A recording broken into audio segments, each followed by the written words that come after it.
Hey, thanks everybody. I see a few eyes on here already for tuning in. My name's Greg Harmon. I'm with deceleration.news, and we started organizing this broadcast, about the time we all got sent home, right? And it's been difficult, even under the best of circumstances. We're blessed in our family to be together, though there's others that we would love to be with as well, and we can't. So we're just here to kind of push back a little bit on some of the language and the practices of this idea of social isolation. You keep hearing it, keep reading it. Physical isolation is what we're practicing. And we know we're moving into mask season in San Antonio, so we've got a DIY session with Sister Sarah on how to do a very simple mask that you'll hopefully stay healthy, keep others healthy, but also be able to. I'm sorry, Laura, you have to look me up.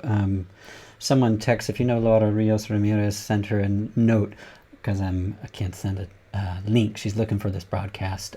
She's on after Sister Sarah, the DIY portion, to discuss her work, both as a Kapuli member, Azteca dancer, and traditional holder of ceremony and healing, but also a new podcast through the Martinez Street Women's Center. So I'm really excited about that going on. It's a great interview. So first of all, I did want to check in. So this morning there was a statewide day of action around immigrant detention in Texas, and we ran up. We are staying in place for the most part, but we ran up. Well, let me actually tease the features real quick. You'll get a sense of what you're actually hanging in for, and I hope you will hang in. We'll stick around for about an hour and a half. I was thinking too, how do we work without consuming materials? And I was just playing around and I figured out a t-shirt mask that doesn't involve cutting or sewing. So Exist to Resist is a show that kind of came about collaboratively in the space at Martinez Street Women's Center to speak to the resistance that goes into just being femme identified. So some of y'all know these wonderful people. I'm always so blessed that even those that I've known, I've worked with, sometimes at a distance, sometimes even closer, that I think because of the nature of the period that we're in, the uncertainties, our lives, the way we view our lives and those of others become, the sensitivity around that becomes quite heightened. And in the interview format, talking through these issues together, there's just a deeper level of connection I feel forming, even though that's the curiosity here, right? Though we're at a distance, I feel like there's a huge opportunity to be binding our work together, and that's the hope that in the periods like this, we know authoritarian regimes around the world and at home will continue to, clamp down and tighten and look for ways to exploit this. Hey, Jessica's in. And so this morning was a great demonstration. This is, some of y'all may have been at Carrizo Springs, where we were standing against the creation of another detention camp for young people.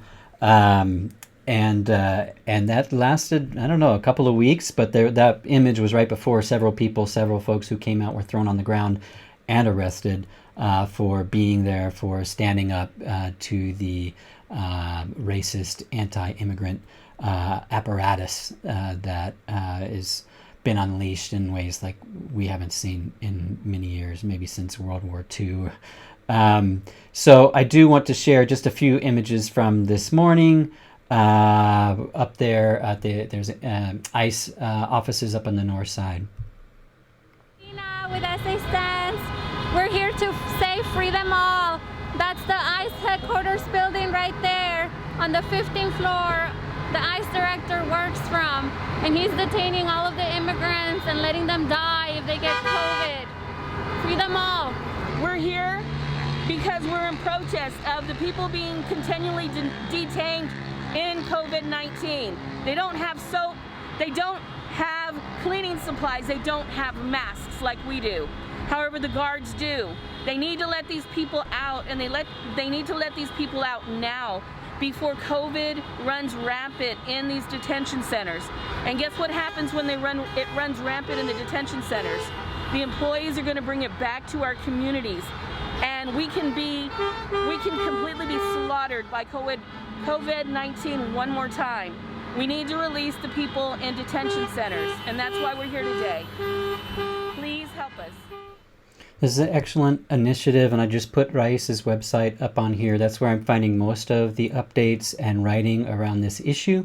This was a regional demonstration, a statewide protest. I think Austin, Houston, and Corpus also had similar actions. So networking with them, please. We want to impress upon everybody out there that even though we may feel alone, we may be alone physically, that we can continue to exert pressure. It doesn't have to be out there in the street, in a car, in a convoy, or what have you. But there's a tremendous amount of power when we are together. So let's just continue to impress that upon each other.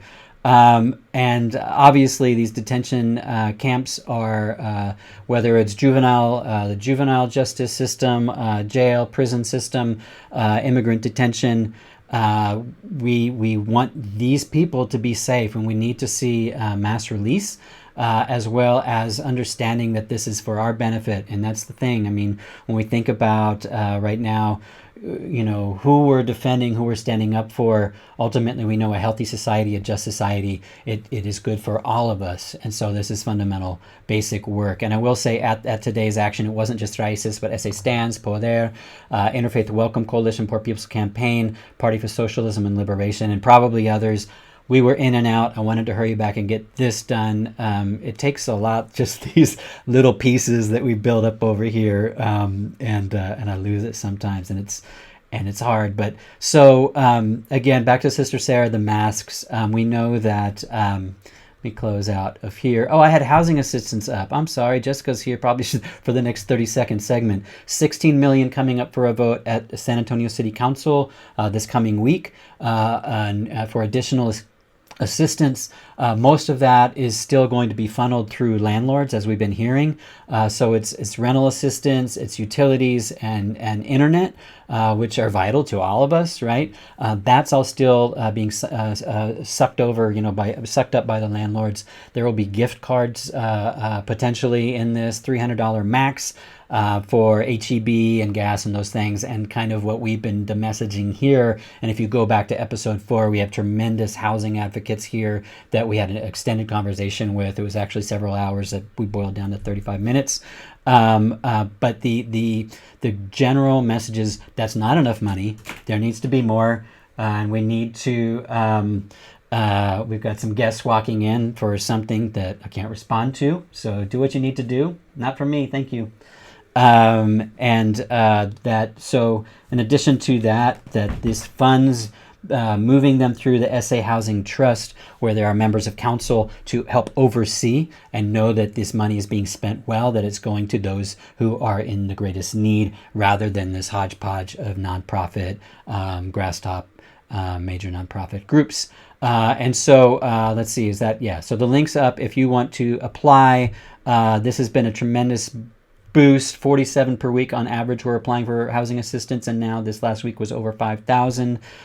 We know that need is out there. If you have need, please put it into the comments, and the folks on this video on this broadcast are connected and can find ways to connect you to what you need. So I always want to offer up the comment area here to those who are looking just for human connection. If you need someone a text buddy or whatever, someone to run errands, we're going to get into that later in the broadcast, someone to help you through applying for unemployment or disability or housing assistance, check that out. And so with Sister Sarah, we looked at a couple of things. So this is from the Washington Post, looking at cotton polyester may be better than a pillowcase, maybe better than a scarf, but we wanted to, in this case, look at the most accessible material, something that everybody has in their house. In this case, that is going to be t-shirts, is where we found ourselves, maybe t-shirts folded over a paper towel. So there's a demonstration coming up on that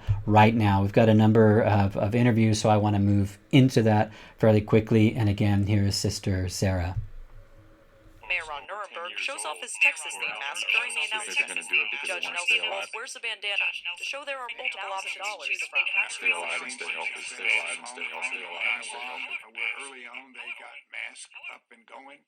However, you don't need to have your face covered when you're exercising. I'm Sister Sarah. I'm doing well, all things considered. I still have a job. I'm working from home, so I feel very privileged to be able to have that position and lucky. The company is evaluating what our return to job site might look like, timeline, potentially phased plans, et cetera. And it's also working on budget cutting options. So, today's great and tomorrow is tomorrow. I think right now we all have to be planning through multiple what if scenarios, and that's definitely been the way my brain has been working to help me stay grounded, staying nimble to surviving psychologically, physically, economically, individually, and collectively. And one thing I am clear on is that taking care of myself is a powerful way to take care of others. Right. It gives. Well, I was just going to say, that's kind of the point of the masks, right? The intention, first of all, the primary intention is really to keep from infecting others. And it's been interpreted, I think, in this country by a lot of folks as this is the way I kind of keep myself safe. But, I'm wondering, can you maybe walk through, I know that you've done an awful lot of research and began early. And so I was aware of that ongoing and maybe share a little bit about that work and kind of where it led you, and then we'll kind of move into a demonstration for folks. Sure.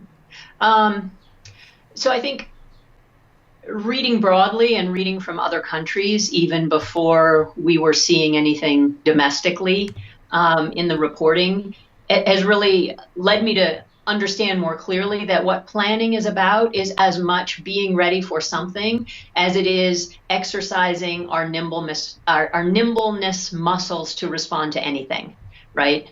And so I've been thinking, to sort of be general, and then, like you said, we'll go into the specific, thinking about what I can control, what are the things I can do, and that's what we'll talk about in a moment.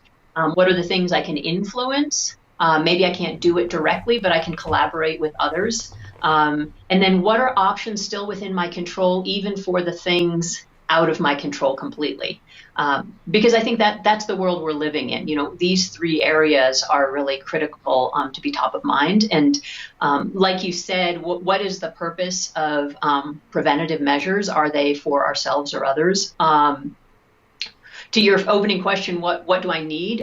What I'm hungry for is conversation like this, sort of like-minded people whose mindsets are for deep resiliency and adaptation, through both the things we imagine might happen and how we stay nimble to the things we can't even imagine that might happen. Because right now we're in the pandemic period, and what will follow is the post-pandemic period, and that's far from a given. Right.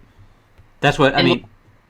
Yeah, like all of my interviews, I think, are, maybe this is self-selecting or what have you by the types of people I'm interviewing, which are a large part community organizers who have to think this way, have to think about the well-being of communities in short and long term. But that's the big question is we're watching and advocating today. A lot of this stuff's getting steamrolled because that's the way policy is made or historically has been made without the kind of injection of community folks. But yeah, what are we moving into? And if we don't start framing it now, if we don't start imagining it now, then it's going to be awfully hard to recover on that side. Yeah. So what's the answer? What's that? What's the answer? Yeah. Well, I think what people here are thinking a lot about, and has come out in previous interviews, a lot of it has to do with how do we organize community and society, really. there's been different kind of illusions. We had a public health official on that talked about, well, what's being exposed is like peeling off the Band-Aid of just like all the neglect and all the oppression and all this that's gone on to working peoples and communities of color, incarcerated community. all of this, we're suddenly worried about people that we haven't been worried about, at least at the top level of conversation, in an awful long time.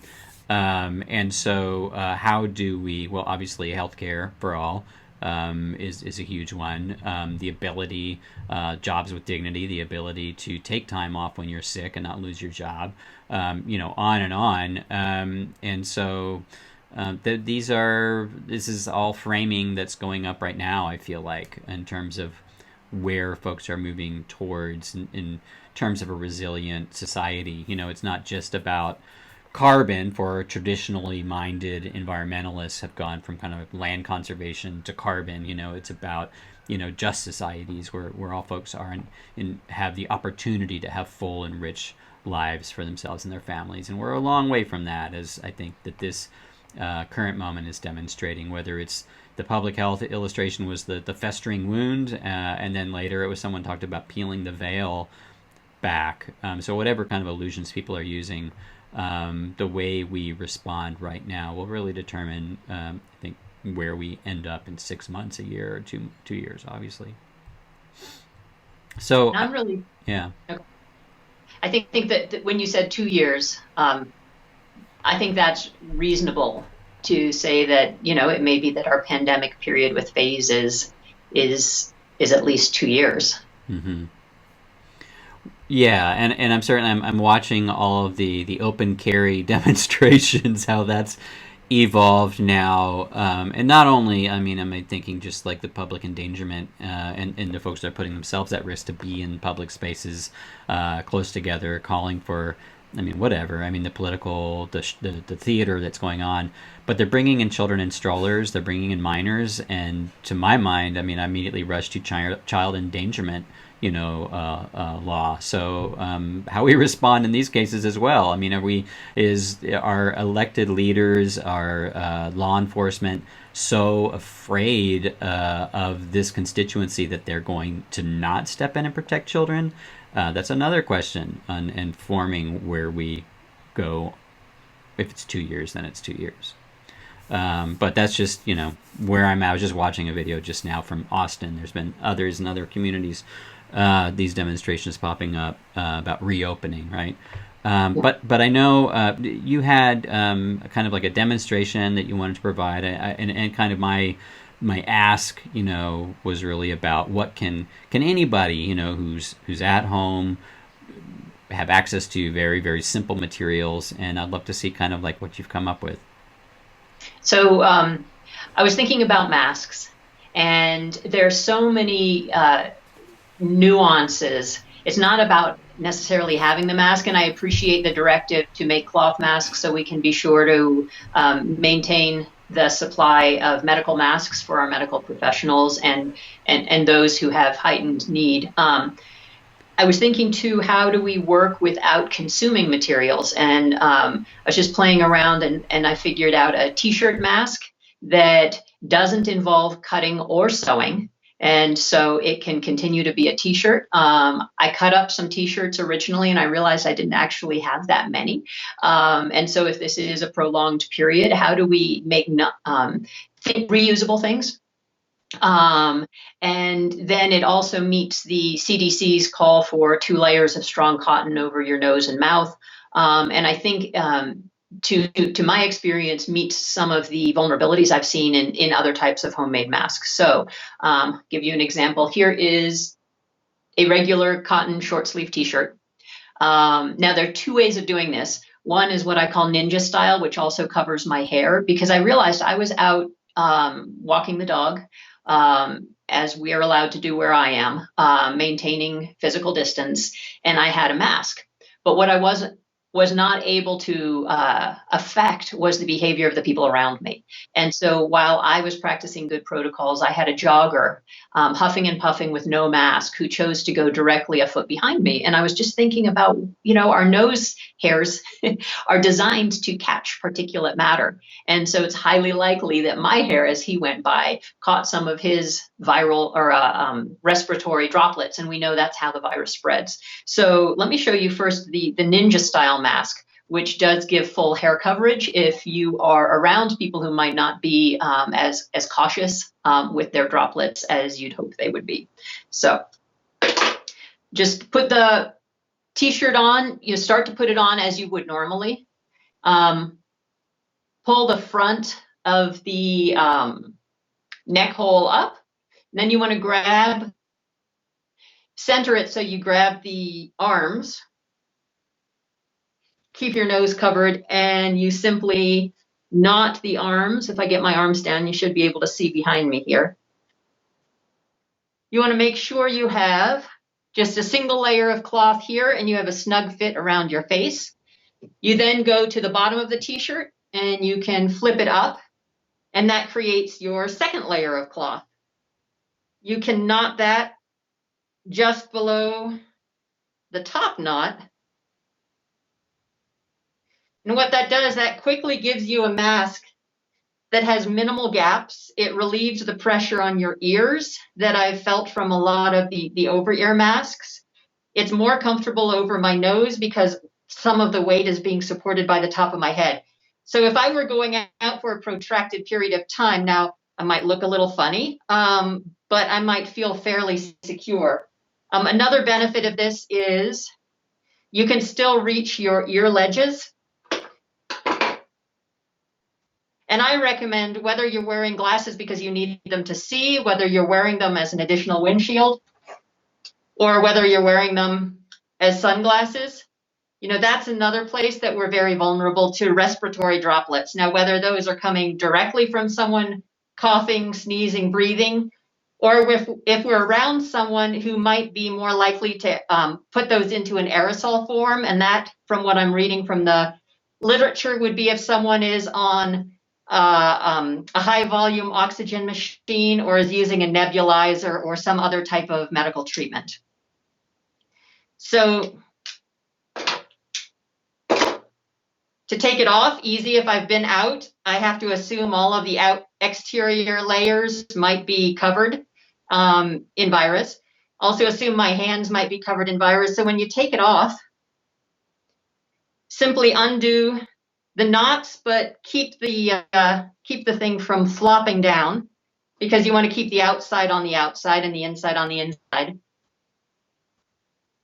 Roll it up and you just take it off and drop it in the laundry. One thing I've found about this is the more you can create safety protocols that match your normal habits, the more likely you are to support them. So I have a normal habit of doing my laundry. Thank goodness I finally learned that as an adult. And so I can simply take this, throw it in my laundry, wash it with hot water and lots of soap, and it'll come back out as a t-shirt I can use as a mask again, or as a t-shirt to wear. I found when I'm wearing, sort of handmade masks, I'm not so habituated. What do I do with it? Do I hang it on a doorknob? Do I immediately wash it? If I put it in the wash, is it going to shrink? Right? So the more you can get into normal materials with normal habits, I think the more easily we will find it is to sustain these things over time. Yeah, the masks, the ear hanging masks seem kind of fragile, right? Like, what happens in the lot? They get torn apart and they're not necessarily cheap. It's an expense anyway that I'd hate to make twice or 3 times if I don't have to. So reuse is more attractive. With the t-shirts, now you're doubling up on the cotton layers. Would a filtering element between those layers be okay, or would that be too hard to breathe? No, it really depends. So the goal is to create something that you can breathe through. Otherwise, the air will breathe around it. And once the air is breathing around your mask, you're really diminishing the protection or the diminishment of transmission that you're creating either for you or others around you. So let me show you an alternate way of doing it, not full ninja. So just a more traditional lower face mask, and I'll show you how you can insert a filter also. So that would be So pretend I've washed this, it's clean again, my hands are clean. Obviously, when you come in, you take it off, you wash it, you wash your hands, and you might want to wash your face afterwards. Here you just... I will say Yeah. just quickly, I have seen folks, and I don't know if they've seen instructional videos elsewhere. I haven't seen this style before, but they came out of a house, an ambulance was there, and they all just had towels and T-shirts around their faces, and I think that's just an instinctual, what do I have here, and I'm in a hurry to get it covered. Yeah. And something is better than nothing, right? What I really appreciate about this is you're securing it so well, you're avoiding the temptation to pull it off and on. Once it's on, you leave it on. So here, if you just do the bottom knot there, you're not doing the full head. So it does put a little more weight on my nose bridge, which over time I find less comfortable. But when I flip it up like I did before, you can do this either way. You can take whether it's a piece of paper towel, a coffee filter, if you have a furnace filter, a piece of that's non-toxic, right? You want to be careful with those materials. You can put that between your two layers of fabric. And so if you do want a little more filtering, you put that between and then snug your bottom knot. So in the with the bottom knot, it does also give a pretty good seal around the neck, which is important. But again, sort of test your breathing to make sure you're going through the fabric and not around the fabric. Yeah, and it seems like with that style, folks may be more comfortable than full ninja, but you could cover your head with a hat or something else and just wash your hair, later if you're in a high traffic area. Yeah. Now, one thing that the full ninja does is it avoids the temptation to lower it when you're talking to someone. And frankly, we have so many socialized habits that it's really difficult to not do that. And then all of a sudden you start moving these, the layers are falling apart, and it just becomes a little a riskier proposition. So I think the important thing to understand is that there's really, again, keep the outsides on the outsides. There's really nothing we can do to prevent COVID, right? But what we're trying to do is put habits in our lives where we layer these approaches to minimizing and delaying the likelihood of transmission, or even the volume of virus transmission that happens. So whether that's transmission towards us, catching it, or from us, giving it. Because as you referenced, I think we know there's a lot of contagion out there from people who are showing zero signs or minimal signs of being sick. So, you can't look at someone and say, oh, it's safe for me to lower my mask with this person, right? And then that's, I think, the greater call to making sure we do maintain social connection so we don't other people so much that we're afraid of each other. But if I could hit for a minute on just why delaying is so important. Yeah, for sure. Absolutely. Delaying transmission is important to us just personally, but also on a community and public health basis, because it will buy us time. It is buying us time, and certain cities are seeing this with their protocols. It's buying us time to improve testing, to improve medical knowledge. In all the conversation about flattening the curve, we know that delaying transmission is what we can do to help manage the heavy workload that's hitting our healthcare systems, our healthcare people, our sanitation workers, our food supply, and all of those critical infrastructure systems. So it improves outcomes all around. And, your response might look different than mine.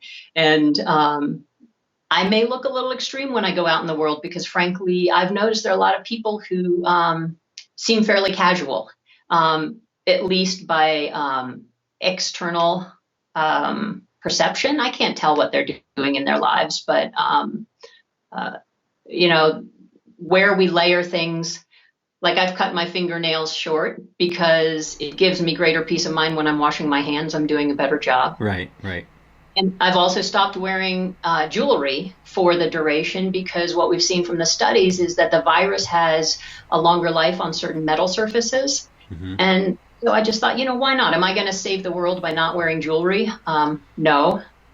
But Does it maybe minimize something that might get contact transmission to my pillow when I go to sleep? We don't know. Sure. I mean, and it's even, I would say, if you're giving yourself the peace of mind, then you're limiting kind of the cortisol stress response, lowering your immune, resist. I mean, it's a small thing, but why not?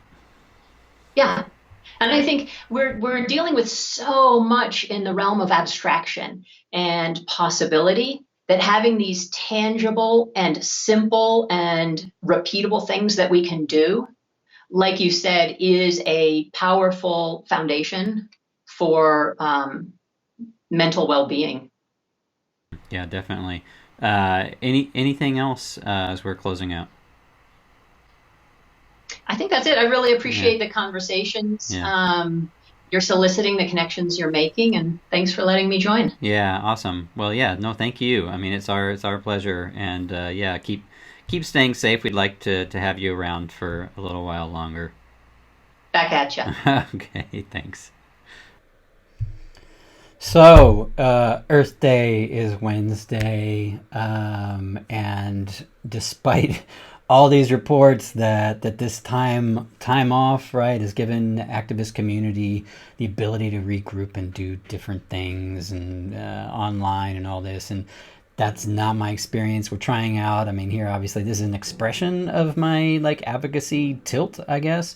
But when it comes to the 50th anniversary of Earth Day, the questions that come to my mind are not about what's happening at Woodlawn Lake Park, or are they going to be giving away plastic stuff or plants, but why is it that it takes the collapse of a global economy for us to be able to observe the Earth system and all of our feathered winged and relatives to come back into life? Why is it that we can't have clean air and jobs at the same time? We're living through the expression of this huge offense, right? And we all should be outraged that it's come at this cost to be embedded in a system, to be able to eat, to be able to sustain our families, that the damages are so extreme that happen to the planet and all the Earth systems, that sustain us.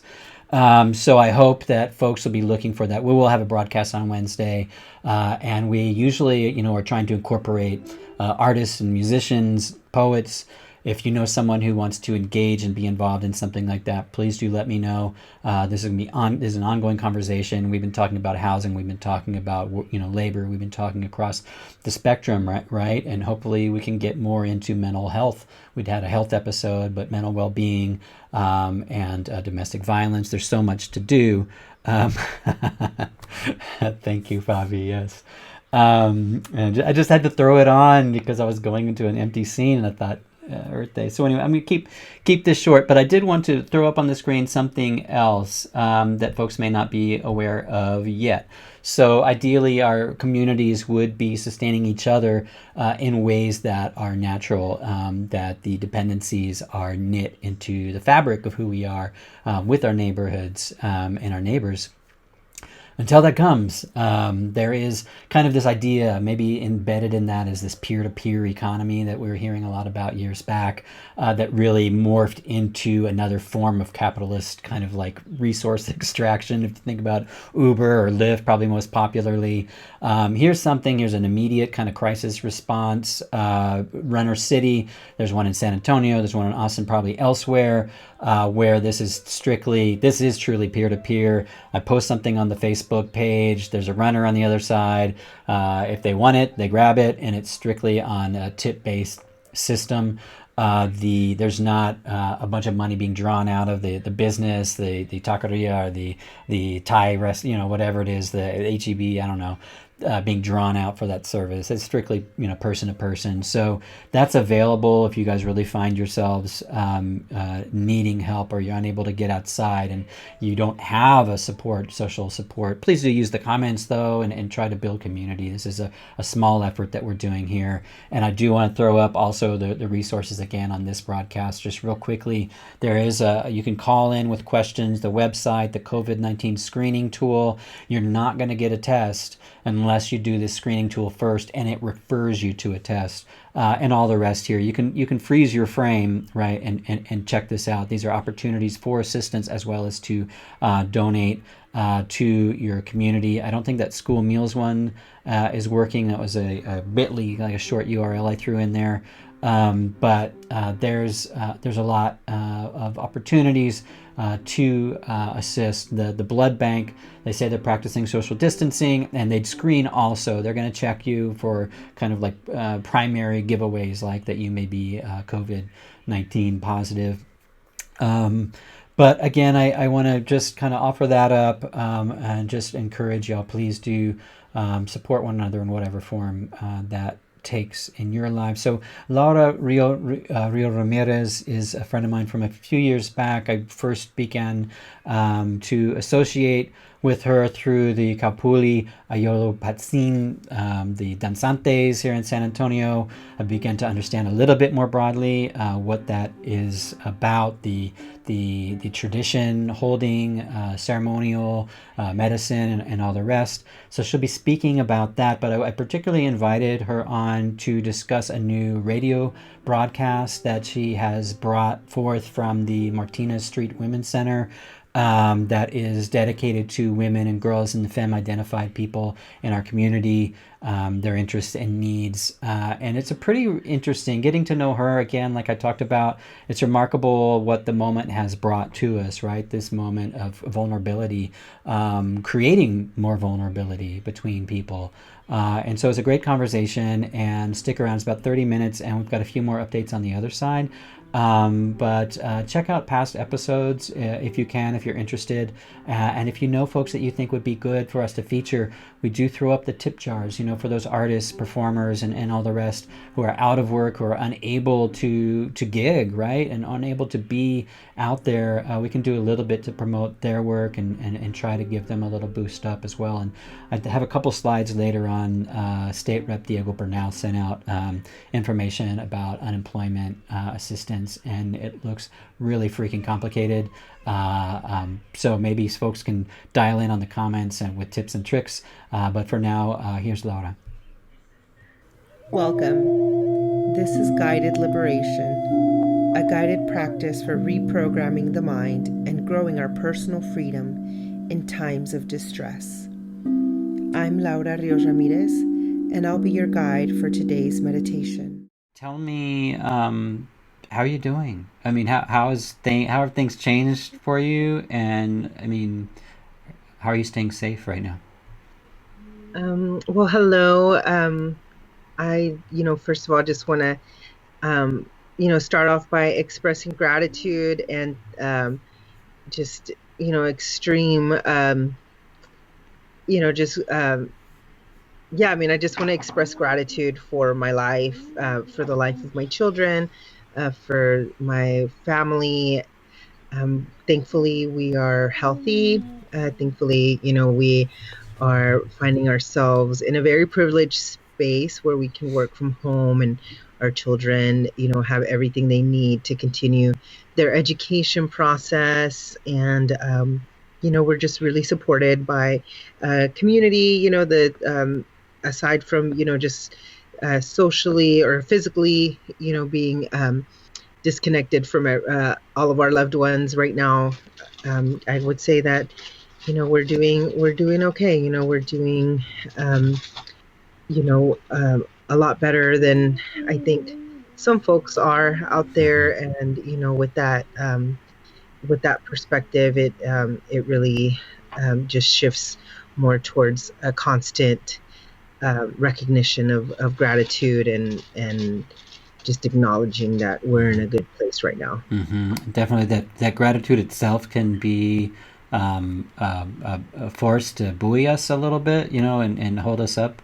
And I know, at least like for me, I go through like all the waves of emotions, Yeah, different days. And definitely. I woke up this morning because this front blew in, this cool air, and I feel like it got my throat got a little sore, and I was like, you always like, ugh. Yeah. Always skating on that sense of, okay, I just got to be here today and take care of things today. No, I mean, we were outside all day yesterday, and we had my mom and my stepdad come over for, I mean, we normally would get together for Easter. I personally am not like a very religious person. I follow our indigenous practices, and just take that time to be with family as something sacred, regardless of where it stems from, right? So Easter weekend was always a big thing for our family, and especially for my brother who just passed last month. So we were really looking forward to this weekend. So it was a really tough week last week, just going through the nostalgia, and like you said, like all those emotions, it just every day is just a spectrum, and sometimes, and it can be in the matter of minutes, where it just goes from like being like really happy and laughing to like straight up sobbing, and especially with the full moon and stuff, like my emotions always get pretty just out there sometimes with the moon, and just being in tune with the cosmos that way can also play that extra like tug and pull on our heartstrings, on our mind. And as a community organizer, I know I've been talking with many of them, right? And there's a certain type of person that moves into that work, and it has to do with, there's a lot of that deep care and concern for people that can be, if you're not careful, one, kind of drain out everything you have. But I'm wondering, particularly moving, I'm sure a lot of your work has moved online. I mean, we're functioning in physically remote spaces from each other, but still looking to affect, to be a source of support. So how have things changed for you in that way? Well, I think one thing that I immediately was observable since the announcement of, us being under the alert of a global pandemic, right? Is that we got the notification like literally the day before our annual ceremony for the Kalpuli. So we had to like immediately make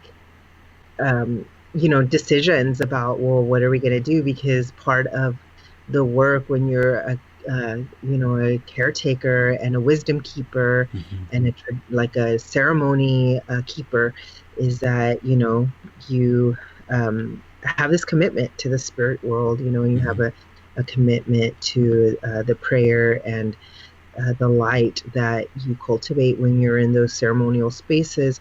And we don't have that luxury of just being like, oh, I'm not going to do it today, So we had to figure out like how were we going to do it, because it had to be done. And part of what the conversations have been since then with elders and with teachers and wisdom keepers, tradition keepers, is that right now is a time to be in prayer, to be in very focused practice, to cultivate a frequency that is opposite of fear, opposite of anxiety, which ultimately is love and hope. So we had a very beautiful ceremony. We kept it under it actually ended up exactly being 10 people and our kids.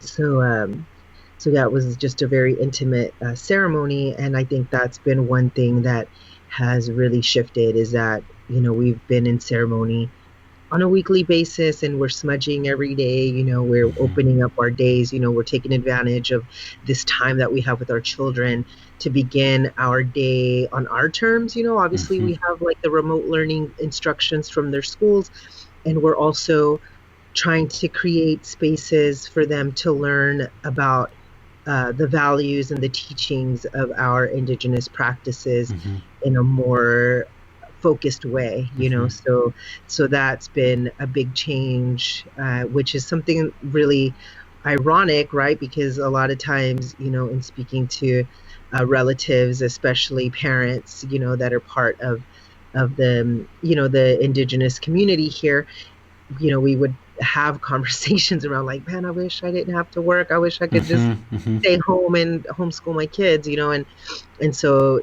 it's like, well, if that was something that we, had low key been asking for, Yeah.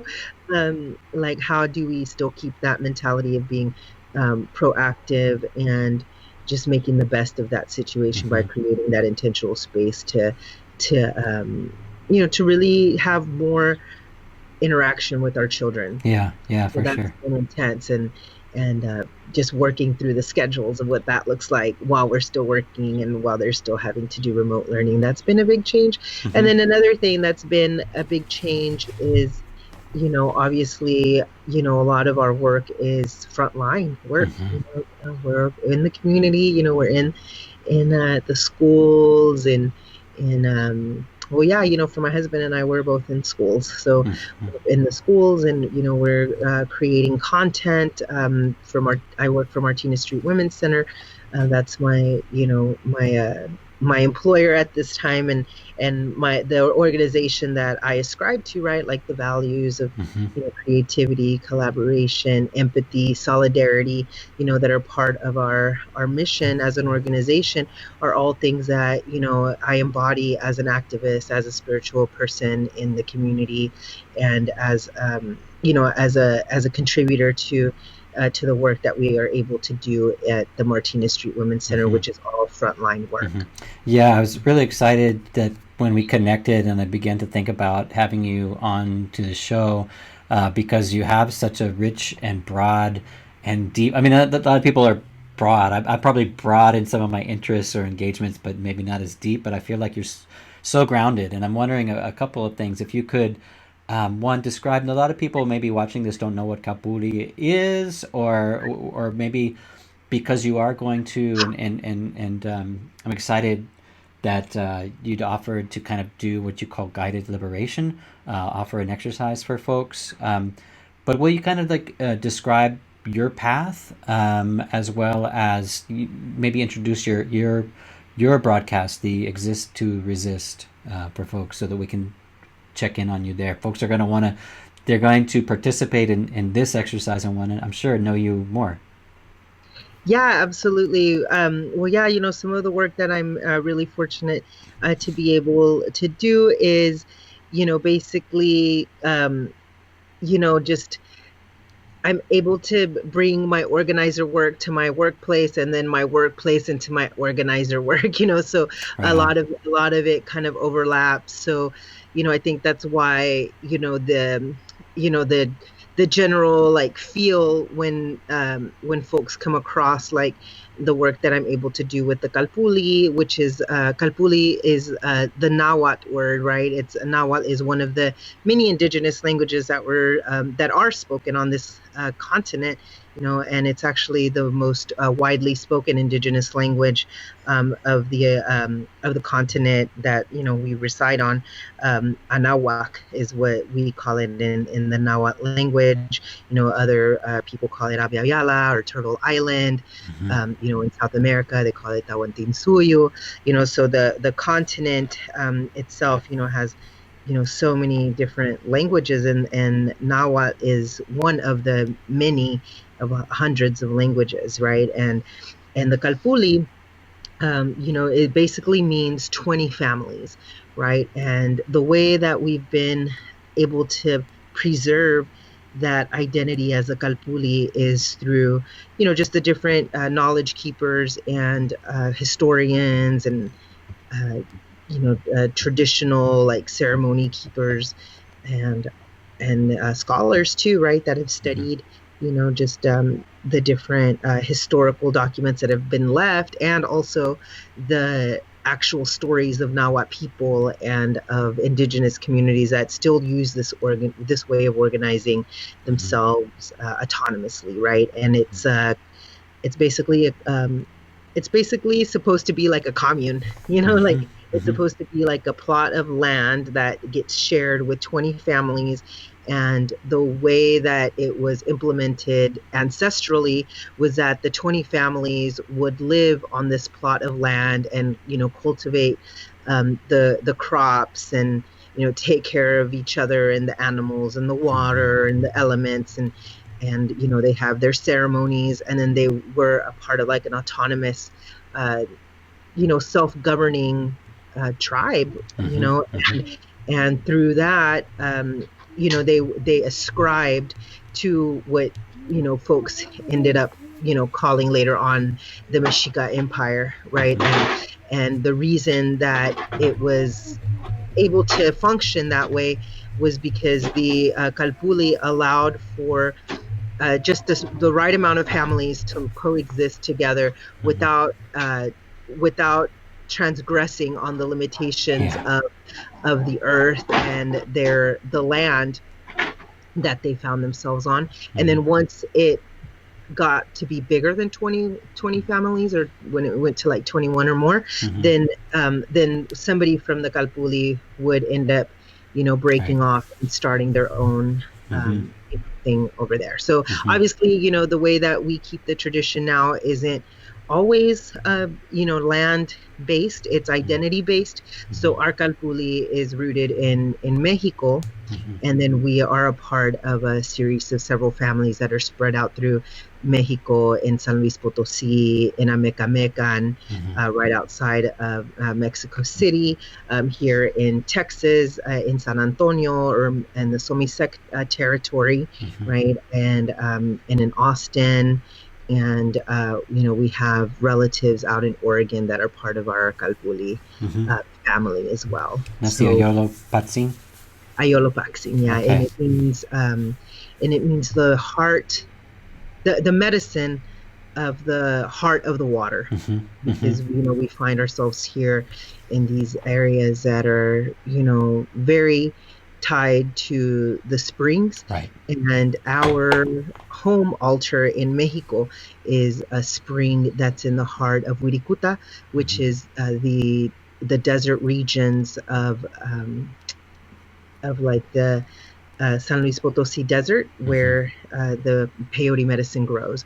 So we have a very close relationship with the medicine, with the water, and with the healing and the transformation of what those healing practices bring about, that creates that sense of groundedness that people experience when they're around our Calpuli members, and it's just a lifetime of being committed to doing that personal work that resonates into our relationships with each other and our relationships with our community. I feel like that coming out, and one of the conversations I find myself having regularly with folks is what, obviously what we're doing right now to limit the damage, the compounding the damage on families in this area in particular, in terms of like, we're not going to cut off your power, or we're not going to, we're going to rent freeze or whatever it is not nearly enough. We get to the other side of this, we're going to need a very deep and real social kind of like transformation, so that the inequities that existed before that made people so vulnerable to something like this are addressed. And I feel like there's a structure, maybe like you said, not land-based, but social or spiritual or something that kind of like you're engaged with, that has a lot to teach a place like San Antonio. So thank you for that work. And do you want to kind of introduce your podcast and maybe describe also, I'll put something up on the screen so people can find you there, but also what you mean when you do guided liberation, and maybe I'll just mute my mic and let you, do your thing. Exist to Resist is a show that kind of came about collaboratively in the space at Martinez Street Women's Center to speak to the resistance that goes into just being femme identified, right? across the spectrums of different women identified folks. Okay, puppy, but you need to let me do this, okay? Please. Yes, take you need to take care of it yourself, okay? Yeah. Yeah. So exist to resist just reminds us of that struggle, or that constant resiliency that it takes to just be who we are, right? Whether you're a working mom of color, or trans women, or young women that are raising their siblings. There's just so many stories out there of the resiliency of femme identified, of the way that femininity like manifests in our communities. And being that it's tied to the Martinez Street Women's Center, that's what we center our work around, right? So this show is basically creating a space to tell our stories.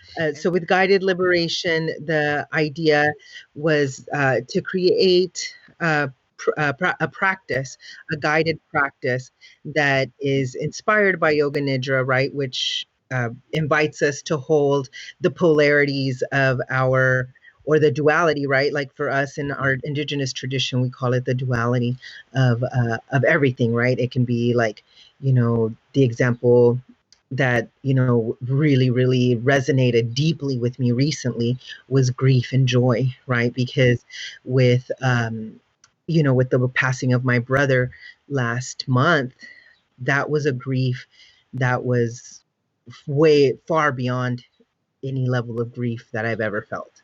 Even with the passing of my grandparents, the passing of cousins or friends, that like it just not that it needs to be compared, but it just was not anything like any other grief that I felt. And it just pushed the range of what I as a human being can experience with my emotions, just to like a very intense pain, in your soul and your spirit and your heart, and it was really it was a really difficult, and it's still a difficult emotion to navigate.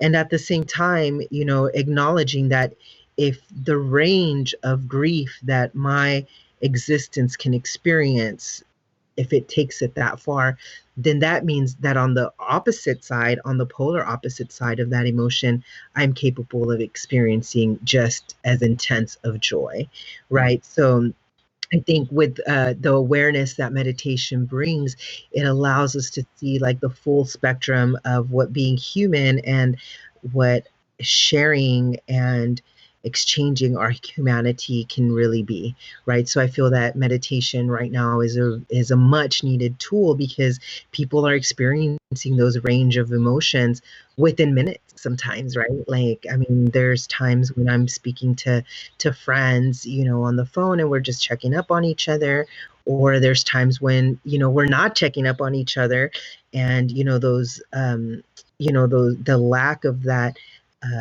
contact that we normally would have with our friends maybe doesn't translate into being able to constantly call each other, right? Because of our different scenarios at home. And so, we experience those ranges of emotions as well. So the intention with Guided Liberation was to take the inspiration of the meditations and the practices, the reflections that have really helped me connect with my resiliency and healing, and take it a step further by utilizing language that's very specific to transformative practices, right, of liberation, because I think that people are ready for that. I think that with this dismantling of, or at least the awareness and the fact that you can't deny how insidious capitalism has become on this planet, where it's inciting conversations on the disposability of our elders, the disposability of our poor, the disposability of our Black community, of our indigenous communities, our just marginalized folks that don't have access to healthcare. Like it really can't, like you can't hide the fact that the reason that we're not equipped to handle this global pandemic in a way that honors life is because it has been centered around profit. It's a different kind of meditation with subtleties, of course, right? But just inviting that type of transformation to be like, hey, it's okay that you're feeling that, because that's actually what a lot of people are feeling. Okay, so this practice can be done alone or with others. It's important to create a comfortable place to sit or to lay down. So I want you to take a minute to find your most comfortable position. And when you're ready, close your eyes and begin taking slow, deep breaths. So breathing in, taking a slow, deep breath. And I invite you to close your eyes if you're comfortable. And imagine as you're taking your slow, deep breaths that the earth is taking a deep, deep breath with you. Now breathe in through your nose, breathe out through your mouth, and just let all the tension in your body allow you to feel like the earth is holding you and you're melting into the earth. Loosen your jaws and release any control over any muscles and nerves, and allow yourself to become heavy and relaxed. Your mind is calm. You're coming to a relaxation, to find quiet, and to find peace.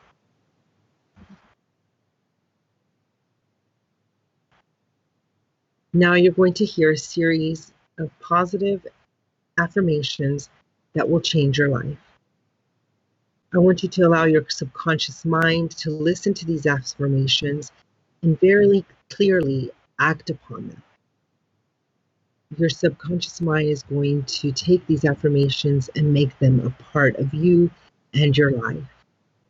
This is because your subconscious mind will be listening to them in the form of I am, making the assumption that the change you desire has already occurred. Every time you hear the affirmations, they'll become more and more a part of you. I love my life, and I give 100% to practicing self-love. I love spending time to center myself and to find that I am more pleasant, kind, and understanding when I prioritize my mental, physical, and spiritual health. I take care of my body and exercise daily to improve my mood. I am happy and content with my life and experience. I am naturally driven to take care of myself. Water is life, and I drink water every day to nourish my spirit, body, and mind. I express gratitude and joy to my loved ones and community, and surround myself with people who inspire and motivate me to become the best version of myself. Every time I meditate, I get closer to the best version of myself. I am free from anxiety, stress, and depression. When I am at peace, life is fun, inspiring, and exciting. I am exceptionally mindful, kind, and resilient. The more I practice taking care of my health, the more I am able to love my loved ones. I am centered in kindness and gratitude every day. I am proud of myself, and I am proud of my people. I do not let fear control my existence, and I allow hope to arise in every situation. So the next time you are able to come to meditation practice, you'll be able to relax quicker and deeper and find that it becomes easier and easier to find relaxation. And now we'll come back and release our breath and feel the numbness leaving the muscles of your body. Take a deep, refreshing breath. As you feel the sensation returning to every muscle and nerve, you are fully refreshed and energized, and on the count of 3, you'll wake up. 1, you are feeling refreshed and awake. 2, wake up. You're wide awake and alert. 3, wake up and stay woke. So that was just like a little condensed version of the practice. I skipped a few lines. Yeah. But you can find the practice that I've actually that I'm sharing right now is that same practice but in Spanish. Okay. So this week on for the next couple weeks on the KMSW app, we're featuring a rotation. As I mentioned in the Mindful Moments hour. So during that time, we'll be, featuring several practices from community members and members from the Martinez Street women's team that are making contributions for Mindful Moments right now. To learn more about guided liberation, what I'll be doing is launching a Patreon over the next few weeks, so you can follow up on that, and those would be available on demand for sliding scale donations.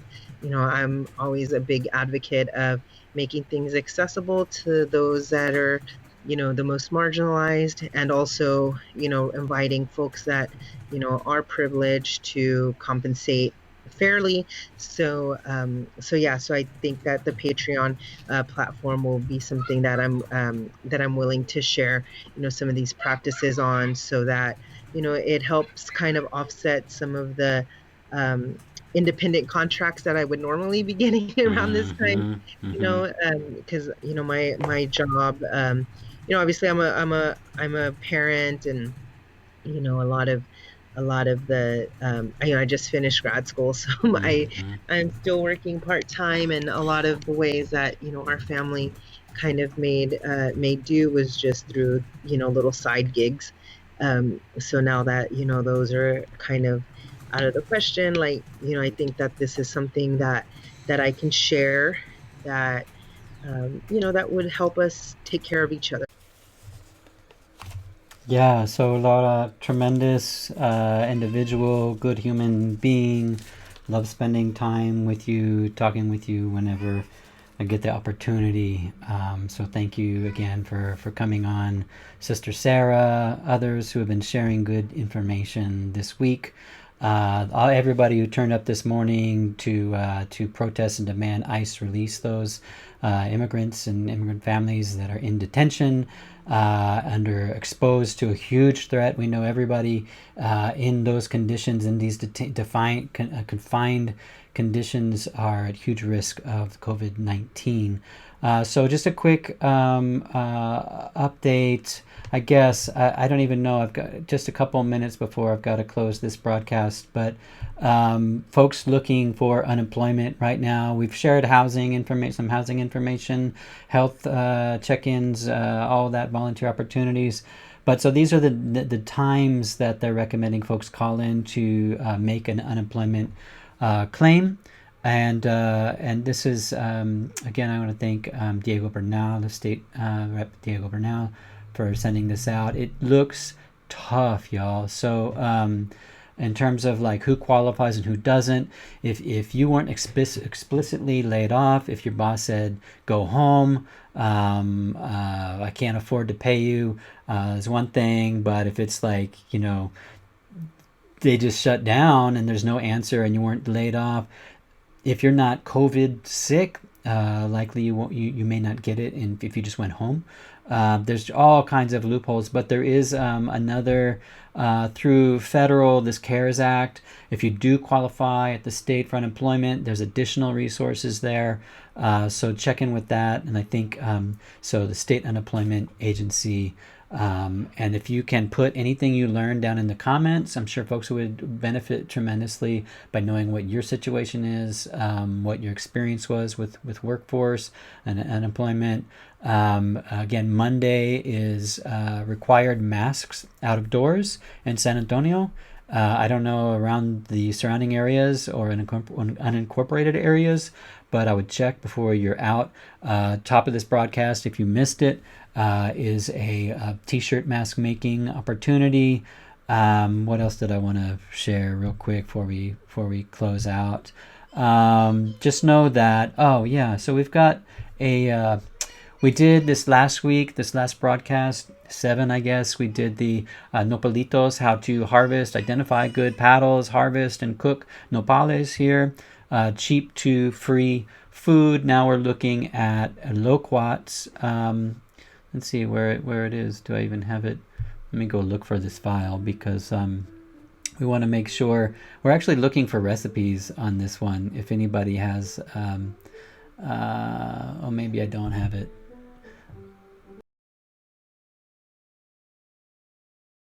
Yeah, so we went out, we gathered up our loquats this week. We've done a couple harvests. They're just falling off the trees right now for anybody to take. And there's a lot of things you can do with loquats. If you have a recipe that you like, share it with us here. I've got our Patreon up. Oh, wrong. Boom, boom, boom.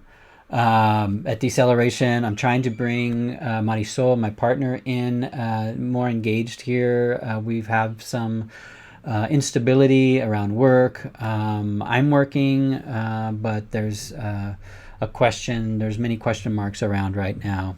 Oh, okay, Justin forwarded pics from the protest. Okay, I may use those at our next broadcast. And again, there's video, Justin, if you didn't catch it at the very top of the show. Great turnout. Thank you for being there. I've got a mask just like yours that my sister got me when I got back from Standing Rock before. I didn't go back in the deep winter, but I was ready thanks to my sister. Anyway, Patreon would help us out a lot. $1 a month, $5, whatever. We've got gear we'd love to replace, broken shit around here. And anyway, just to deepen our family in that way, no obligation, hang out here anytime. And again, we want folks to feel totally comfortable using the comments. I know I'm up to here with being in the house. Love the family, miss all of y'all, miss just being in the community. But this is just a little room, a little window, a little doorway to being together some more. And I apologize, I'm using a different broadcast setting, so I can't use the comments to engage with folks. Usually I can get in there as Deceleration and banter back and forth. Do you have Venmo? So yeah, I don't, but I think they don't take your money. I'm looking at looking for other options. Thank you, Vanessa. But anyway, we're just wishing everybody, health, wellness. Stay in if you can. If you're out there working, obviously Monday you've got to have the mask on. But if there's ways that people can support you, if there are ways that people can organize to demand structural change, let us know, and maybe we can begin to merge our movements. Obviously, we've looked at utility work here, and we know in the future coming down, as we get to this Earth Day broadcast, all these millions of dollars that Paula Gold-Williams, CEO at city-owned CPS Energy, and all the top executives are foregoing. They're foregoing their benefits, which, it's just crazy money. Why don't we just push that into direct payments into the utility, those who are most needy, those who are bound. It's to this utility. It's a non-competitive market, right? And in other ways, that we can connect our housing, our labor, all of our liberties and all of our freedoms, hopefully, including decriminalization and getting folks out of these terrifying situations. The juvenile justice system, I'm not sure what's happening with folks working on that, the release here in Bexar County, but let us know about that and ways that we can support. And thank you, everybody, for coming out. Sincere respects, and I wish everybody wellness at this time as we move through to the other side, where obviously the world we're working for can and needs to be very, very different for all of our families. Thank you.